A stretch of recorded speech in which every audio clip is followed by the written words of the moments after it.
दंडवत प्रणाम। मेरा छोटा सा प्रश्न है कि अभी तक हम लोगों ने जो भागवत कथा का श्रवण किया, तो इसमें मेरा ही नहीं शायद और लोगों का भी प्रश्न हो सकता है कि जो भागवत कथा का वाचन हुआ, आप लोगों ने सुना, और इसके अलावा भी वेद, पुराण, शास्त्र या रामायण, गीता का पाठ करने का जो अधिकार है, तो क्या ब्राह्मणों को है या और किसी को है? यदि है तो कैसे? इसमें स्वामी जी प्रकाश थोड़ा सा डालिए, हम लोगों को कर बैठता है। तो आपका प्रश्न बहुत बढ़िया है। अब इनका प्रश्न है कि भाई ब्राह्मण देवता ही लोग भागवत कर सकते हैं, यज्ञ पूजा कर सकते हैं या और कार्य कर सकते हैं। देखिए, भगवान की भक्ति वगैरह करने के लिए कोई जात विशेष की जरूरत नहीं है। अब आइए इतिहास में हम लोग जाते हैं। क्या पुष्य मित्र शुंग काल के पहले से भी यह नियम था या पुष्य मित्र शुंग काल ने ही ऐसा आडंबर बनाया? एक शासक हुआ था, उसने ही एक नियम बना दिया कि ब्राह्मण ये क्या नाम है, पढ़ेगा और शास्त्रों का उपदेश करेगा, क्षत्रिय राजपाट करेगा, बनिया व्यापार करेगा और शूद्र जो है वो हरवाही करेगा। लेकिन जब भारत में सन 1947 के बाद एक संवैधानिक व्यवस्था लागू हुई, तो रियल में कहिए वो पुरातन कालीन संवैधानिक व्यवस्था लागू हुई। तब उसमें हुआ कि अब नहीं, अब तो बढ़िया बढ़िया पंडित जी के बेटों ग्रुप डी में हम देखते हैं नौकरी कर रहे हैं, नहीं समझ रहे हैं। तो इसलिए अब वो व्यवस्था, तो इतिहास में आप जाइए तो चारों वेद, 18 पुराण, 6 शास्त्र को लिखने वाले महर्षि वेदव्यास कौन थे? पराशर और सत्यवती के पुत्र थे। क्या कुलीनता थी उनकी बाहरी, आप लोग इशारे से समझ जाइए कौन जाति की थी सत्यवती। और उन्हीं से जन्मे थे वेदव्यास, और लिखने पढ़ने की व्यवस्था को वेदव्यास ने ही प्रारंभ किया और महाभारत लिखा। और महाभारत में से एक अध्याय को निकाला, वो है श्रीमद् भगवत गीता, और कहा कि इसको मैं नहीं लिखा हूं, बाकी सब लिखा हूं, लेकिन जो गीता है, एकम शास्त्रम देवकी पुत्र गीतम, एको देवो देवकी पुत्र एव, एको मंत्रस्य नामानि यानि कर्माप्य एकम तस्य देवस्य सेवा। तो जब पूरे शास्त्रों का रचयिता कोई विशेष जाति का लोग नहीं था, तब उस शास्त्र का वक्ता कैसे विशेष जाति का हो सकता है? कोई भी हो सकता है। अगर विद्वान है, पढ़ने आ रहा है, तो क्यों नहीं वो व्यास मंच पर बैठ के कथा बोल सकता है? क्यों नहीं वो सत्संग? ये ठेकेदार थोड़ी हैं इनके। पंडित जी हर विभाग में जाके नौकरी कर लेंगे। जादवों जी वाला 2-4 सीट ले ली हैं, भूमिहारों वाला 2-4 सीट ले ली हैं, तो पंडित जी वाला सेट काहे नहीं ले सकता है? तो इसलिए आप अगर विद्वान हैं तो पूजा कर सकते हैं। अब जाइए रामायण काल में, महर्षि वाल्मीकि ने रामायण लिखा, उसी का अनुवाद गोस्वामी तुलसीदास जी करते हैं। रामायण के रचयिता जो महर्षि वाल्मीकि हैं, उनकी क्या जात थी? विचार करिए। कोल भील चमड़ी थी। लेकिन जब प्रभु श्री राम मेरे ठाकुर उनकी शरण में जाते हैं, तो मुनिते ही राम दंडवत कीन्हा, आशीर्वाद विप्रवर दीन्हा। विप्रवर हो गए, विप्रों में श्रेष्ठ हो गए। तो भला बताइए, और रामायण के रचयिता गोस्वामी तुलसीदास स्वयं दूबे परिवार में जन्म लिए थे, चमड़ी ब्राह्मण की थी, लेकिन उन्होंने भी यह नहीं कहा कि इस रामचरितमानस को केवल ब्राह्मण पढ़ सकता।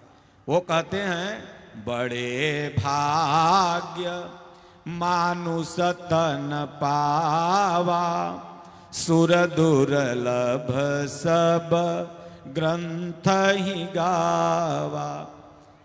वो कहते हैं पुरुष नपुंसक नारी वा जीव चराचर कोई, सर्व भाव भज कपट तजी मोहि परम प्रिय सोई। तो जब ये महापुरुष नहीं ऐसा कहते हैं तो कहता कौन है ऐसी चीजें? तो तमाम 2-4 गोई मोबाइल वाला कुल बाबा बन गया है, जेकर 35,000 मेकअप में खर्चा हुआ है, बियाह 2 गो कैले, नहीं समझे? वो कहेगा कि नहीं बल पंडित जी भागवत खाली बोल सकते हैं, तो दोसर जात नहीं बोल सकता है, या स्त्रियां नहीं बोल सकती हैं। अरे भाई माई तो माई है। अगर वो माता मीरा भजन की, माता सीता भजन की, हमारे यहाँ तो नारियों को भी भजन का समान अधिकार है। गोस्वामी जी कह रहे पुरुष नपुंसक नारी वा जीव चराचर कोई भी माई भजन कर सकती है, कोई भी बिटिया भागवत सुना सकती है। कुछ ये इसमें कोई विधि निषेध नहीं है। अगर भावना है, हाँ स्वच्छता हो, चाहे हम हो, चाहे बिटिया हो, चाहे आप हो, स्वच्छता पूर्वक अगर आप अपना जीवन निर्वहन कर रहे हैं, उसमें आप भागवत बोलिए, गीता बोलिए, रामायण बोलिए। भजन करने का अधिकार हमारे पूज्य गुरुदेव भगवान कहते हैं। हम भजन किसका करें भी बुक लाए हुए हैं, वो लास्ट दिन बांटेंगे। भजन किसका करें, जो शिक्षित लोग हैं उनको भी देंगे, और उसमें आप समझ जाएंगे कि पूजा हम किसकी करें। तो इसलिए इतिहास में तो कहीं नहीं ऐसा मिलता है। हमारे यहाँ वेदों को सबको पढ़ाया जाता था। इतिहास उठाइए, जितने सप्त ऋषि हैं उनकी जाति आप बताइए। सप्त ऋषि जितने हैं हमारे, पंडित जी लोग हैं, पप्पू आचार्य हैं, कहाँ गए? पीछे हैं। सप्त ऋषि जो हैं, सप्त ऋषियों की क्या जाति है? सब सप्त ऋषि कोई न कोई अलग जात से हैं। तो इसलिए यहाँ कभी भी हमारे सनातन संस्कृति में जात पात था ही नहीं।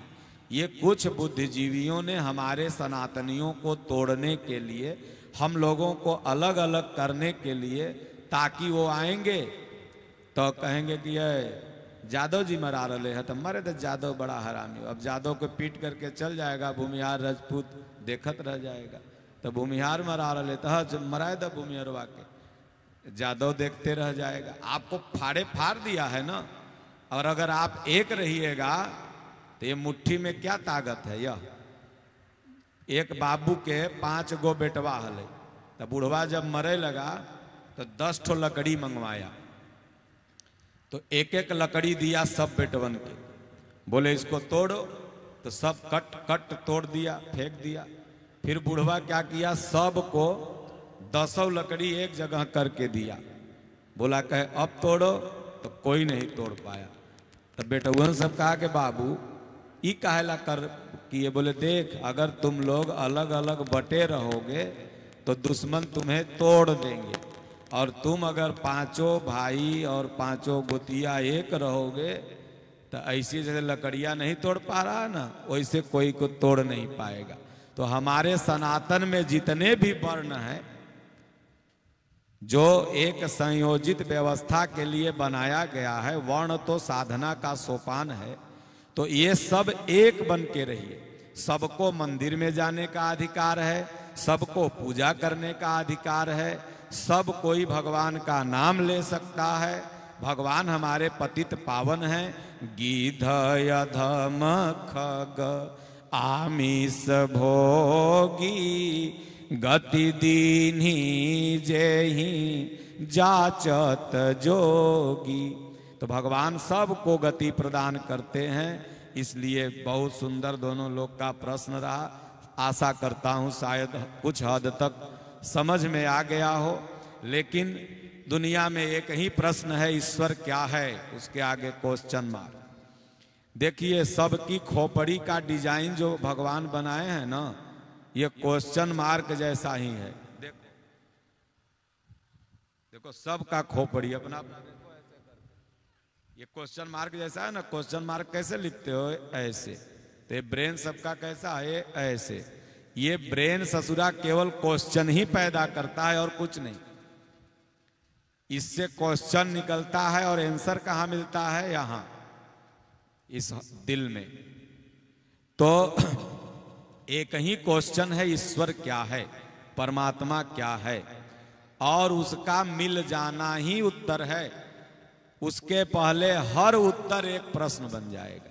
इसलिए गीतोक्त विधि के अनुसार चलें, यथार्थ गीता पढ़ें, संतों की संग करें तो बहुत काल। इसलिए गोस्वामी तुलसीदास जी ने मानस में एक पंक्ति लिखा कि बहुत काल करिहउँ सतसंगा, अतब होई हैं संशय सब भंग।